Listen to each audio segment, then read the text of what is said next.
திமுகவுடைய மூத்த நிர்வாகிகளுடன் முதலமைச்சர் மு.க.ஸ்டாலின் நேற்று அண்ணா அறிவாலயத்தில் ஆலோசனை மேற்கொண்டார். வழக்கமாக கட்சி சார்ந்த முக்கிய முடிவுகளை எடுக்கும்போது இந்த ஆலோசனை அப்படின்றது கவனம் பெறும். அந்த வகையில் நேற்று மிக முக்கியமான 2 நிகழ்வு அப்படின்னு நடந்தது. ஒன்று, திமுக தலைவர் மு.க.ஸ்டாலினுடனான சந்திப்புக்கு பிறகு விடுதலை சிறுத்தைகளுடைய மது ஒழிப்பு மாநாடு தொடர்பான நகர்வு அப்படின்றது கவனத்தை பெற்றிருக்கு. ஏன்னா திமுகவும் இந்த மது ஒழிப்பு மாநாட்டில் பங்கேற்கிறோம் அப்படின்னு சொன்னப்பட்ட நிலையில் அதிமுக தொடர்ந்து இன்னமும் பங்கேற்கலாம், அவங்களை அழைத்ததில் எந்த விதமான தவறும் இல்லை அப்படின்ற அதே நிலைப்பாட்டில் விடுதலை சிறுத்தைகள் கட்சி இருக்கு. ஸோ கடந்த சில வாரங்களாக திமுக கூட்டணியில் இருக்கக்கூடிய இடதுசாரிகள், விடுதலை சிறுத்தைகள் போன்ற கட்சிகள் அரசுடைய சில குறிப்பிட்ட நகர்வுகளை முன்னிறுத்தி தொடர்ந்து போராட்ட களத்தில் இருந்தாங்க.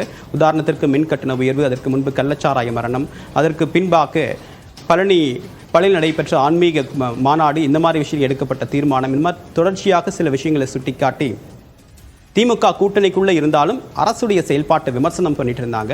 மது ஒழிப்பு மாநாட்டில் விடுதலை சிறுத்தைகள் கட்சி அதிமுகவுக்கு விடுத்த அழைப்பு அப்படின்றது கூட்டணிக்குள்ளே சலசலப்பை ஏற்படுத்துச்சோ அப்படின்ற ஒரு கேள்வி எழுப்பும் நிலையில் நேற்றைய கூட்டத்தில் என்ன பேசப்பட்டிருக்கு அப்படின்னா, காஞ்சிபுரத்தில் நடைபெறக்கூடிய முப்பெரும் விழாவுடைய பொதுக்கூட்டத்தில் 20 கூட்டணி கட்சிகளுடைய தலைவர்களுக்கு அழைப்பு விடுக்கப்பட்டிருக்கு. ஒரே மேடையில் அவங்க பேச போகிறாங்க.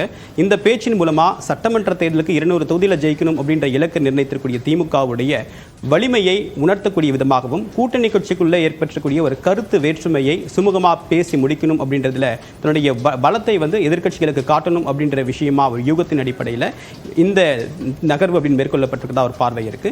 அதே நேரத்தில் துணை முதலமைச்சராக உதயநிதி அறிவிக்கப்படலாம் அப்படின்ற எதிர்பார்ப்பு இருந்த நிலையில் அது தொடர்பாக எந்த விதமான அதிகாரப்பூர்வ அறிவிப்பு இல்லை அப்படின்றத நம்ம கவனிக்க வேண்டிய விஷயம்.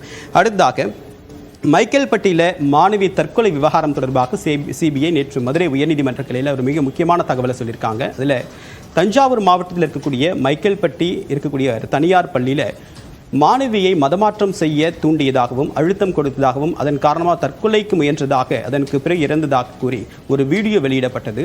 அந்த வீடியோ தொடர்பான நிறைய சர்ச்சை எழுந்த நிலையில் பாஜக அந்த விவகாரத்தை மையப்படுத்தி மாநிலம் தழுவிய ஆர்ப்பாட்டத்தை முன்னெடுத்தாங்க.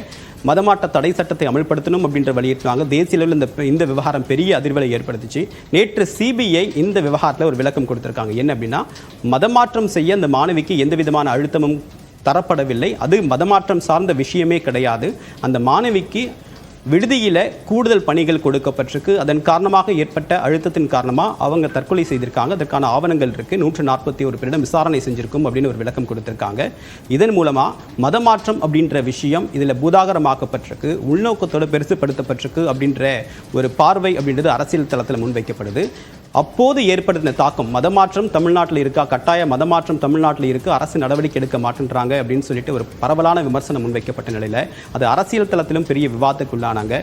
இந்த விஷயம் அப்படின்றது நீதிபதி ஜி.ஆர். சுவாமிநாதன் அவசர வழக்காக எடுத்து சிபிஐக்கு மாற்றினார் அப்படின்றது கவனிக்க வேண்டிய விஷயம். அதற்கு பிறகுதான் இந்த விசாரணை அப்படின்றது வேகம் எடுத்து தற்போது இந்த சார்ஜ் ஷீட்டை ரத்து செய்யணும் அப்படின்னு சொல்லிட்டு அந்த விடுதி சகாயமேரி, அவங்க விடுதி காப்பாளர் சகாயமேரி நீதிமன்றத்தை அணுகுனாங்க. ஆனால் சார்ஜ் ஷீட் ரத்து செய்யக்கூடாது, மதமாற்றம் காரணம் இல்லாமல் இருக்கலாம், ஆனால் அவங்களுக்கு கூடுதல் வேலை கொடுக்கப்பட்டது, அதனால தான் அந்த மன அழுத்தத்தில் தான் தற்கொலை பண்ணியிருக்காங்க, இதுக்கு அவங்க தான் காரணம் அப்படின்னு சிபிஐ தொடர்ந்து சார்ஜ் ஷீட் ரத்து செய்யக்கூடாது அப்படி எதிர்ப்பு தெரிவிச்சிருக்காங்க.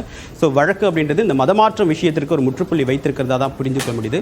ஆனால் அந்த மாணவி தற்கொலைக்கான காரணம் அப்படின்றது என்ன காரணம் அப்படின்னு தொடர்ந்து நீதிமன்ற விசாரணையில் இருக்குது. இதுதான் இந்த நியூஸ் அண்ட் வியூஸ் பார்த்த 3 பிரதான செய்திகள்.